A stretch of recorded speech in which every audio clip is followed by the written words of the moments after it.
I watched 24 A24 movies, and I have some regrets. I'm Dia Ghoul. Welcome to my channel, where we have spooky talks about spooky topics.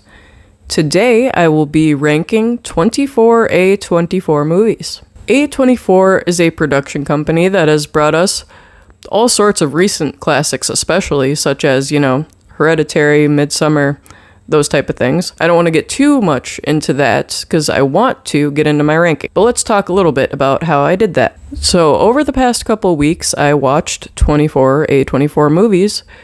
I probably could have done it a little bit faster, but I didn't want to go completely insane. And I wanted to give every movie its own fair chance in my ranking. I tried to stick into the spooky realm when choosing these movies, but not all of them are traditional horror. And hopefully you're okay with that, because that's what I did. So I'm going to give a basic synopsis of each movie, and I'm sure there will be spoilers, okay? So if you don't want spoilers, just skip ahead to the next movie. And I'll tell you exactly why it landed where it did in my ranking. So let's start off with number 24, A Ghost Story. I am so sorry, guys. I really wanted to like this one. It seemed really cool and up my alley when I saw the trailer, but geez, man, that one's a slog fest, a snooze fest. And the thing is, I'm the type of person who can take a slow burn. Sometimes that's what you need in a movie, but this burn was too slow. It was agonizingly slow, dude. So our synopsis for A Ghost Story is: a man dies and becomes a ghost. When his grieving wife leaves the home, he's stuck on the grounds, trying to find closure by reading a note that she sealed into the wall.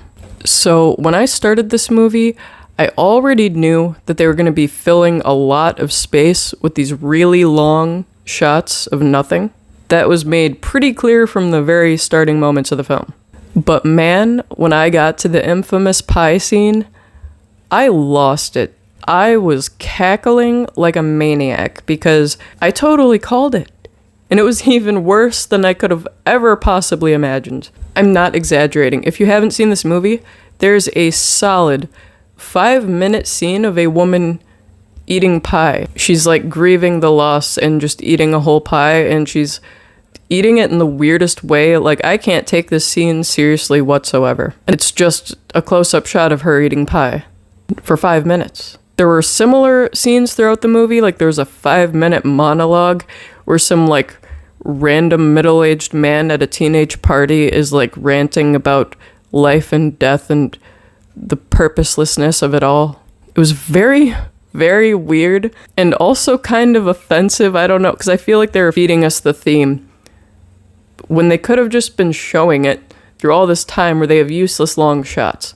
There were a lot of really cool concepts that they touched on, but they just barely touched on it before moving right on to something else. It's this movie has no real identity and didn't know what it wanted to be.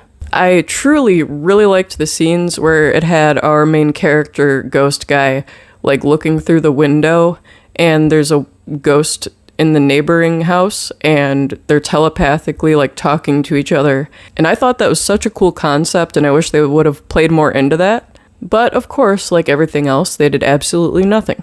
And spoiler alert, this whole note that is the catalyst of the movie, that leads to nothing too. We never see the note. That honestly pissed me off more than anything else in this movie. I was screaming internally at the end of this movie, and I'd rather never watch it again. There's also this huge, massive plot hole where we see the ghost physically manipulating stuff. He's tossing all the dishes on the floor.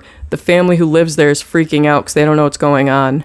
And the whole time you're telling me he couldn't get this note out of the wall? Why couldn't he just bash the wall a little bit and pull it right out? It's so stupid. It's so stupid. Number 23. I Saw the TV Glow. A teenager becomes infatuated with a TV show called The Pink Opaque. Over time, he learns that the pink opaque is his true reality, and he must choose which reality to live in for the rest of his days. I know, again, I'm sorry. I didn't like it. Not my cup of tea. I'm sorry, guys. I just did not like I Saw the TV Glow. I expected so much more from all the hype, but maybe that's my own fault. Maybe my expectations were just way too high for this movie. It had some cool visuals, and that's about the only thing that sets it apart for me from A Ghost Story. It's about equally as bad, I won't lie. Again, so many cool ideas that lead to nothing. Man, like I said, just total snooze fest. Honestly, there weren't a lot of standouts, good or bad, about this movie. There was a really long monologue scene that bothered me at the time that I saw it, but after seeing A Ghost Story, that's like freaking nothing. Still, I didn't like it. I'm sorry. Just like our main character ended up regretting the reality that he chose, I regret choosing to watch this movie. Number 22, Tusk. Tusk is a movie about a man who is kidnapped and transformed surgically into a walrus. It's like a weird spin-off type thing of like Human Centipede, almost a parody, but not quite. And that's my biggest gripe with this movie, is that it just takes itself a little bit too seriously. And because it takes itself a little bit too seriously, the comedy that's in there just falls flat. This is a Kevin Smith film, and I freaking love Kevin Smith. I love his comedy, but not really a fan of his horror. This could be a movie that I could enjoy when I'm in the right mood if it weren't for that freaking ending. The ending was just so silly compared to the rest of the movie, which took itself pretty seriously. And just the switch in atmosphere, the switch in the vibe just totally killed it for me. Number 21, Talk to Me. A group of teenagers learn to summon the dead using a severed, embalmed hand. Now, this movie has the same problem for me that Tusk did, in regards that it's mostly a serious movie, and then they throw in these really random, silly scenes that make no freaking sense. I really don't like the scene where they're all, partying and having fun and like the kids are being possessed. How am I supposed to take this movie seriously after that? I don't know how anyone does. Everyone seemed to love this movie, and I just don't get the hype. The hand thing was cool. The effects were pretty cool. But the way the teenagers acted throughout the entire movie just ruined it for me. It's like, why do I even care that this is happening to you? You basically brought this on yourself. Number 20, Maxine. Now, Maxine is the third in the X series. I'm not going to go into the synopsis of the whole series right now. Like, if you don't know what it is, just look it up. It's pretty common and popular at this point.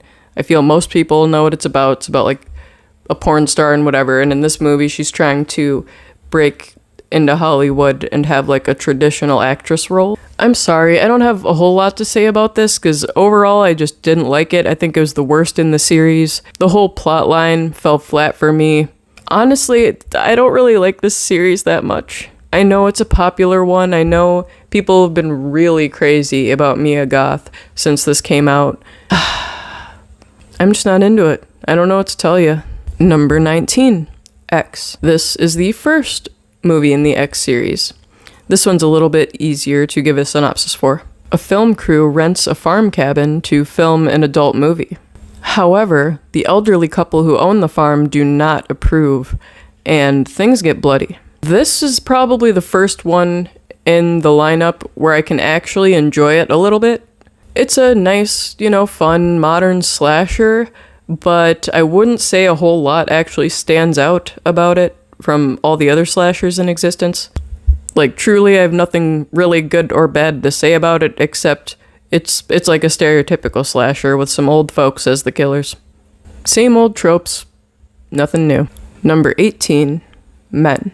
A widow travels to a countryside village, finding herself terrorized by strange men, all portrayed by the same actor. I mentioned that they're portrayed by the same actor because that's kind of part of what makes this movie so creepy. You have, like, the guy as different personas and different outfits, and the weirdest part is there's, like, this little kid, like some 11-year-old kid, and they have this grown man's face, like, superimposed onto his face, and it's very unsettling. That was one of the more unsettling bits throughout the duration of the movie for me. But the standout of this one is the end, like towards the end. You know what I'm talking about. The birth scene, as I like to call it. I'm sure that's just what it's called. This is hands down the weirdest movie I've ever freaking seen in my life, ever. You ever want to gather some friends around and just have them say, what the fuck did you just show me, then I recommend that you show them Men. In this scene, the guy, how do I put this? I guess I can't sanitize this, I'm just gonna tell you how it is. The guy, like, sprouts a vagina and gives birth to himself, like one of his other personas, and then that persona sprouts a vagina and gives birth to himself again. And he just keeps having this, like, cycle of birthing himself.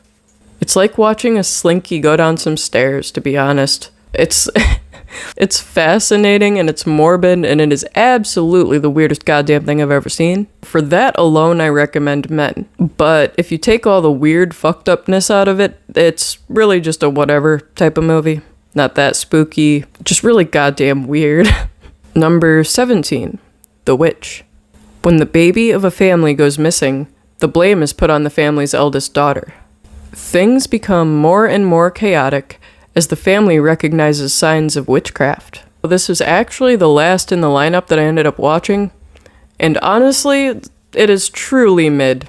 I hate to say it. It didn't land halfway on the list because there were more good movies than there were bad movies. If you were to ask me, okay, which is the most mid frickin' movie on this list, it would be The Witch. It's fine. It's a movie. If you want to watch a movie, this is a movie. It's an option. You can watch The Witch. But there are about 1,000 better movies in existence that you could also watch. There were a couple standout scenes I liked. Like when the brother was possessed or whatever. That was pretty creepy, I guess. And the ending was kind of cool. I kind of like the little twist it took at the end there when the daughter became a witch. But I mean, honestly, really, it's a movie. Go ahead, watch it if you want. Number 16, Pearl. This is the second movie in the X series, except it's a prequel, so it came second, but it's a prequel. In this movie, we learn about the twisted origins of the antagonist from X. Her name is Pearl. Honestly, this is the best in the series, and because it's a prequel, you don't even need to see the first one to enjoy this one. And this is the only one in the series I'd openly recommend. I think Pearl is a really fun watch. It has a nice, I don't know, kind of whimsical sort of vibe to it. I really like the scene with the scarecrow. I bet everyone loves the scarecrow scene. And Pearl is a twisted lady, but in a very enjoyable way. I don't think this movie takes itself too seriously. It's a good balance, you know? It's a good balance of goofy fun and spooky scares. Number 15. Wait, maybe I should do a Chills impression. Number 15. No, my voice isn't feeling great right now. I don't think I can do it. Sorry. Number 15. The Lobster. A man moves into a hotel where all residents have to find the perfect romantic match. Otherwise, they will be surgically altered into an animal of their choosing. This movie was not what I was expecting going into it.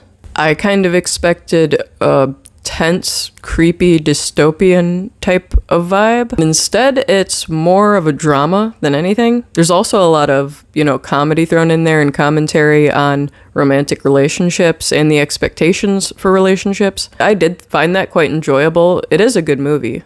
Just not exactly what you would expect from reading the synopsis or watching the trailers. I wish it would have touched more on the fantastical elements of the plot, turning people into animals. We don't actually get to see that. It's just talked about and alluded to quite a lot. I do think this was the perfect use of an ambiguous ending. It truly is impossible to tell which way this ending is going. You can interpret it two or more ways. And I think that's a great conversation starter. So this can be a really good movie to watch with a group, I'd say. Number 14, Dream Scenario. A man becomes an unexpected star and a household name after suddenly appearing in people's dreams. Now, honestly, I think I only like this movie as much as I did because it's Nicolas Cage. There's just something so hilarious about the idea of Nicolas Cage popping up in your dreams and your nightmares. It's just so entertaining to think about that, and I don't know if this movie would have played out quite in the same way if the casting had been different, but it is a good movie. It is fun to watch. Again, it doesn't take itself too seriously, but it's also not as spooky as the trailer leads it to be. It's more of a drama, once again.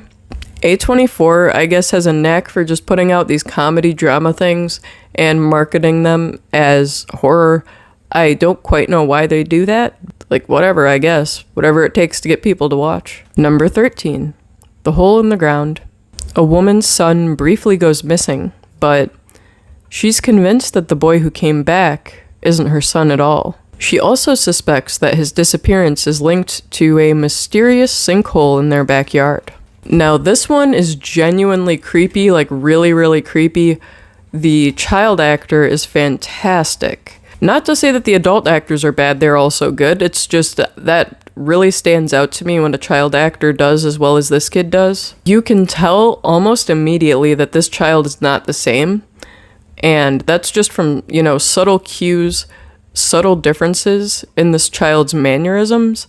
And I found it very cool, very convincing. I say give that kid an award. That kid really rocked it. As a mother myself, the thought of having a child imitating my child, pretending to be my child and in my home, that has got to be one of the creepiest thoughts that I've ever thought. This movie really got to me because of that. So I don't know if it will hit people quite the same if you're not a parent, but it really is a creepy, creepy movie. Obviously, I liked this one quite a lot, and I'm surprised it ranked this low on the list. So it looks like we have a lot of awesome movies to go. Number 12, False Positive. A woman encounters a series of horrors while being treated at a fertility clinic. She soon learns that nobody can be trusted. Now, this movie slowly devolves into madness along with our main character. So this is one of those movies that starts off pretty normal and just gets weirder and weirder as it goes on. I really enjoyed that. I think that this movie could throw you off if you're not prepared for how weird it's about to get. I'd say that this movie has the second weirdest ending behind Men, but this one is so much more rewarding in the context of the film. I think it's a nice touch of whimsy with the Peter Pan references. Obviously, tons of heartbreak. It has to do with, struggling fertility. A lot. There's a lot. There's a lot that goes into this movie. She learns that she's being betrayed by not only her doctor, but her husband as well. And I think that was a very bold choice for this movie to make. These kind of toxic dynamics do exist all the time in real life, even if it's not quite to this extent. And this movie spoke with me on a pretty deep level in that regard. So for this one, just know that you're getting into some weirdness, okay? If you want just a totally normal movie throughout, this will not be satisfying for you. Number 11, Lamb. Sheep farmers discover a lamb-human hybrid when one of their sheep give birth, and they decide to raise it as their own. Okay, first of all, I've got to say, justice for mama sheep, okay? That is the most heartbreaking part about this movie to me, is how they treat mama sheep. Oh my god. That mama sheep deserved so much better. This movie's devastating to me. I know a lot of people thought it was a bit of a nothing burger of a movie, but to me, this was one of those slow burns that's worth it. I like how whimsical this movie is. It feels like a modern fairy tale. It has a deep message behind it. I don't know, I really, really like this movie, and the effects for the lamb-human hybrid were so well done, just spectacular, just blew me away. I actually looked up how they did it, and they used partially puppetry, partial actual human actors to play the body. It's fucking cool, okay? It's super fucking cool. I love Lamb. I think the ending took a lot of people by surprise, in a not so good way, but I liked it. I think it was great. The one and only critique I guess I have is that the storyline is so simple, almost to its detriment. They could have put a little bit more into this storyline, but I still love it. I think it's great. Number 10, On Becoming a Guinea Fowl. Now, this one I actually watched just kind of on the fly. This was not initially on my list of movies to watch, but I was having issues watching one of the others I was going to watch, so I just looked up A24 Movies on Max, because I have a Max account, and I stumbled on this, found out it seemed like it was some sort of murder mystery, so I was like, okay, spooky enough for me, I'll take it. This was not what I expected, but in the best way. This movie was made in Africa somewhere. I'm so sorry, I did look it up after I watched the movie, but I didn't write it down, I'm sorry. Zambia? maybe something, I'm sorry. So the synopsis is that a woman discovers her uncle's dead body in the road. Following his death, family drama and secrets are revealed. And the family secret is that the uncle was a pedo. Spoiler alert, sorry. So yeah, Uncle Fred or whatever, I think it was Uncle Fred, he's a pedo and he's been inappropriate with a lot of girls in the family. And the older members of the family, of course, want to keep this hush-hush because they want to honor his memory. A whole lot of heartbreak, a whole lot of repressed trauma. Though the storyline may sound like a traditional drama movie, I really think that it's kind of its own thing in its own right. There are some really cool and spooky visuals in here that just send chills down my spine when I see them. Like, there was a scene, I didn't quite understand that this was happening when I saw it until later in the film, but there's a scene when she's over the body and a little girl comes up next to her and stares at the body, and I was kind of like, where'd this kid come from? And then she just disappears in the next shot, and you find out later that that's the main character as a little girl. I thought that that was really powerful and really cool.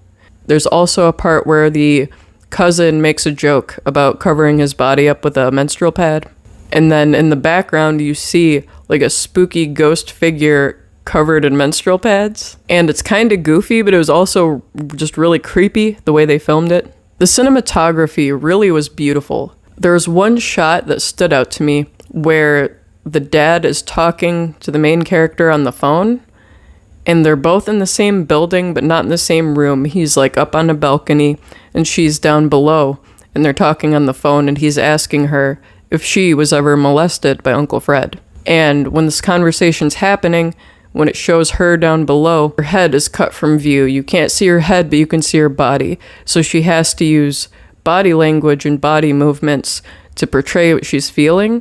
And she does just such a spectacular job of that. I thought it was a really cool and unique shot. If you want to watch a movie about some real shit, you know, things that affect people every day, I think that this is a wonderful movie. I think it's truly a masterpiece. And the best part is I almost didn't see this. It was a total fluke that I watched this one. And I am so, so glad that I did. Number 9, Room.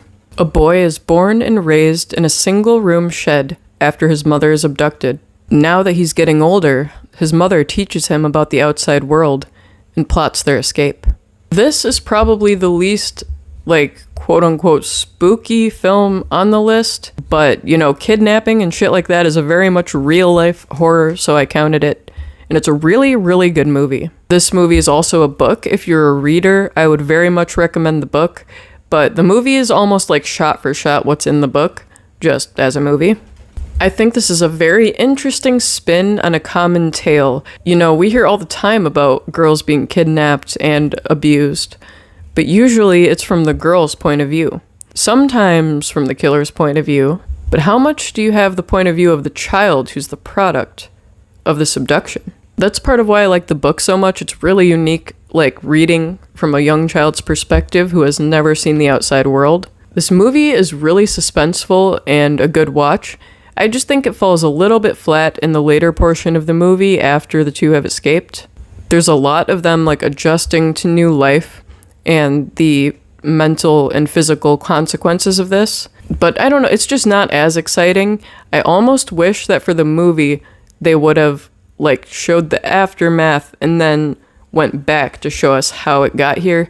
But they were just trying to follow the book, you know, I don't blame them. But it's a very, very good movie and I highly recommend it. Number 8, Swiss Army Man. Now, this one is definitely one of the least serious movies on the list, but I would recommend it probably the most for watching with a group, watching with friends. You know, I'd probably recommend this the highest for getting a laugh. It's a very goofy, funny movie. It's about a man stranded on an island. All hope seems lost until he finds a dead body with mysterious abilities. With the help of his newfound friend, he is determined to find his way home. Now, when I say that this is a corpse with strange abilities, I mean, like, it has the power to propel itself like a jet ski with its flatulence, and produces water out of its mouth, and has boners that point north like a compass. All sorts of weird stuff, okay? Like, this you have to know what you're getting into to enjoy this movie. It's so weird and goofy and strange.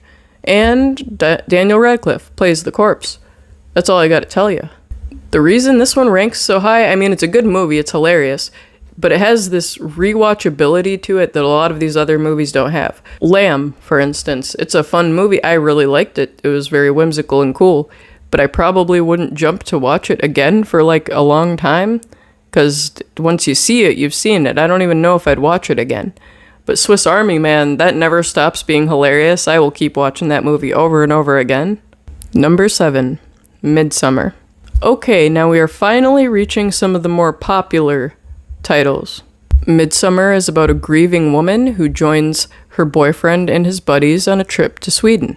They go there to participate in these rare midsummer festivals that'll be happening. Will this journey soothe her grief or mend her damaged relationship? Now, I'd assume most people have seen Midsommar at this point. It's a good movie. There's a reason it's popular, you know? It's quality, it's unique. I truly really liked the psychedelic scenes just because that's probably the most accurate depiction of psychedelics that I've ever seen in my life. Most movies and TV shows exaggerate it way too much. It's a very good twist on the horror genre, having, you know, the bright daylight vibe to it. I know that was a big deal when it came out. There's a lot I could say about Midsommar. I actually have a video about Midsommar planned. But it's a good movie. It's number 7, you know? It made it pretty dang high in the ranking. The ending is very polarizing, but very thought-provoking. Number 6, Heretic. 2 missionaries become trapped in the home of a twisted man hell-bent on finding the truth behind religion. To escape, they must play his games and test their faith. For me, this ranks so high because I just love the theme and the concept. I also loved how, I don't know how the heck they managed to do this, but I found myself, like, I morally and logically agree with the bad guy, but he was just such a dumpster fire jerk. I hated him. I found myself siding with the missionaries at every turn. I don't usually, like, get into this stuff in my videos, but, like, I am not a religious person, okay? I did not foresee myself siding with the missionaries as much as I did. And honestly, I recommend this movie to people of any religion. No matter what, I think that this can really reach you and say something to you in regards to faith. And it's also just a really solid horror film on top of that. Number 5, Slice. In a world where humans, ghosts, and even werewolves coexist, a murder spree has stirred up a community. A string of delivery boys have been murdered, and the authorities are convinced that it is the legendary werewolf, who must be back again. But maybe there's an even deeper conspiracy. So Slice is another kind of non-serious, goofy type of movie. I would recommend this one for Halloween time. This is a perfect Halloween film. You've got ghosts, you've got werewolves, you've got witches, and it's really cool to see them just coexist in this universe. It really does make you wonder, like, what would the government do if all the dead people were still around and still needed housing? I don't know. It's very interesting. It's a fun murder mystery. It's also neat, like when the pizza boys die, they become ghosts. So they're still around and you can ask them questions and stuff. This is like the least feely movie. Like, there's not a lot of deep emotion here, but it's very, very fun. As you know, I'm a Halloween maniac. I love Halloween. It's the best time of year. For me, it's basically Halloween all year round, every single day. So, of course, Slice is gonna be one of my favorites. Highly recommended to pair with pizza night. Number 4, Hereditary. Okay, we all know Hereditary. It's a movie about family trauma and grief. As you all know, this movie is devastating. It has to do with cults and seances and cool shit like that. I won't lie, like, I had some unintentional laughs the very first time I watched it. The infamous pole scene, of course. That devastates everyone. It's such a famous scene. But when I first saw it and saw that the brother just, like, drove home and went to bed, I laughed so hard. Oh my god. I laughed even harder than I laughed at the pie scene. And that's saying something, okay? But that's not to say that it's bad. It's not a bad movie at all. It freaking rocks. I love Hereditary. I like all the spooky, culty, demonic elements. I really like the ending scene in the treehouse. That scene just always stands out to me as such a masterpiece. Just like Midsommar, I think Hereditary is as famous as it is for very good reason. Ari Aster really knows what he's doing. Number 3, Green Room. Now, Green Room is about a punk band who make a detour for a last-minute gig, and it turns out it's at a white supremacist neo-Nazi venue. Despite their distaste, they still play the show, and that'll probably be their biggest regret, because they see something they're not supposed to, and the Nazi punks won't let them go without a fight. So this went straight to my list of punk movie staples. I adore this movie after seeing it. It is actually quite suspenseful and scary, but the ending portion is so fun. Oh my god. When they start going just full riot, like military army type style on the bad guys. I adore punk music. I adore punk movies, and this is definitely like a new favorite for me. The cast, stellar. Just perfection. You have Patrick Stewart playing like the lead Nazi guy, and it's kind of just freaking hilarious because he's the only one with a British accent. You also have Levin's dad from Stranger Things playing like the big bad burly henchman. I don't know, it's really cool. The cast is really good. I highly recommend it. Number 2, Bring Her Back. Honestly, I stole this synopsis because it was just easier than making up my own for this one. A brother and sister witness a terrifying ritual at the secluded home of their new foster mother. That synopsis is like not doing it justice, and I struggled to even come up with a synopsis that does it justice.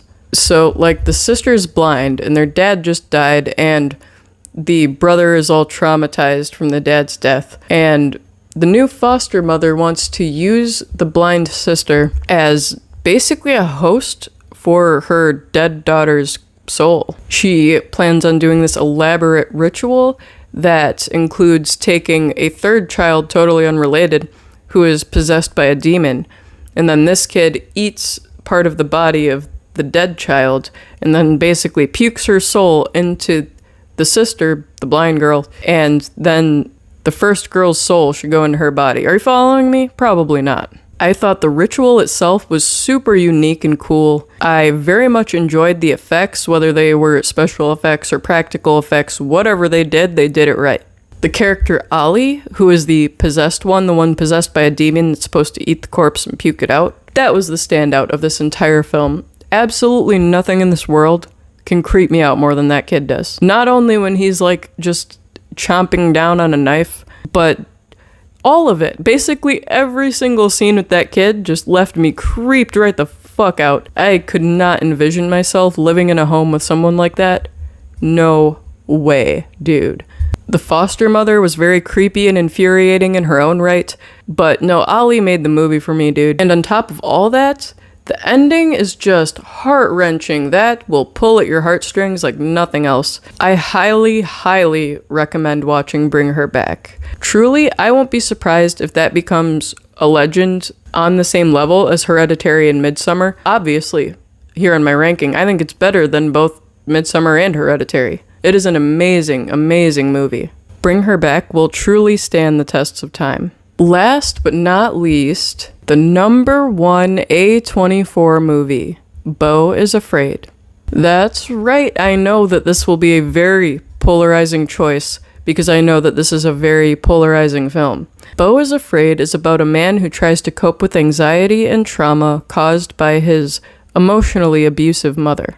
I know a lot of people did not like Beau is Afraid, and I don't even know what to say to those people because I don't know where they're coming from, truly. Beau is Afraid is a movie that speaks to me on such a deep personal level that I don't even know where to begin in this honestly, in this ranking. I do plan on one day making a video about that, about my connection to Beau is Afraid, but just to make a long story short, I have an anxiety disorder, I have post-traumatic stress disorder, and this movie is the best visual portrayal that I have ever seen regarding anxiety and trauma and flashbacks. Way, way more movies do it wrong than the ones that do it right. I think that might be what throws people off. Everything in Beau is Afraid seems so exaggerated, and that's because we're not supposed to look at it literally. This is Beau's perception. This is how he feels going about his life in the world.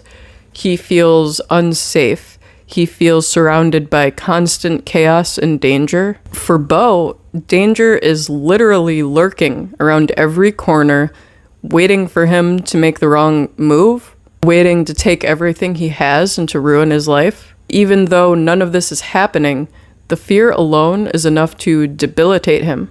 And I know so well how all that feels. Like I said, I'll make a separate video going into that. Bo is Afraid, I truly think it's a masterpiece. I think it's the best movie to ever exist. And I know that's a lot to say, and I know not everyone's gonna agree. Different movies speak to people differently. But when I watch Bo is Afraid, I feel so seen. And I can't lie, it throws me into a tailspin a little bit just because it does bring back some bad memories. But in my opinion, a good movie should make you feel something. And this movie made me feel so many feelings. It is safe to say that I am just exhausted after watching 24 A24 movies, but I'm glad I did it. I saw a lot of movies that I probably wouldn't have watched otherwise, and it gave me a lot to think about, you know? So what did you think about my number one pick? Do you agree, disagree? What would you choose for your number one pick? Were there any A24 movies that were not on this list that you think I should watch? I would love nothing more than for you to tell me in the comments. With that said, I'm Dia Ghoul, and I hope you had a spooky time. Like and subscribe if you want.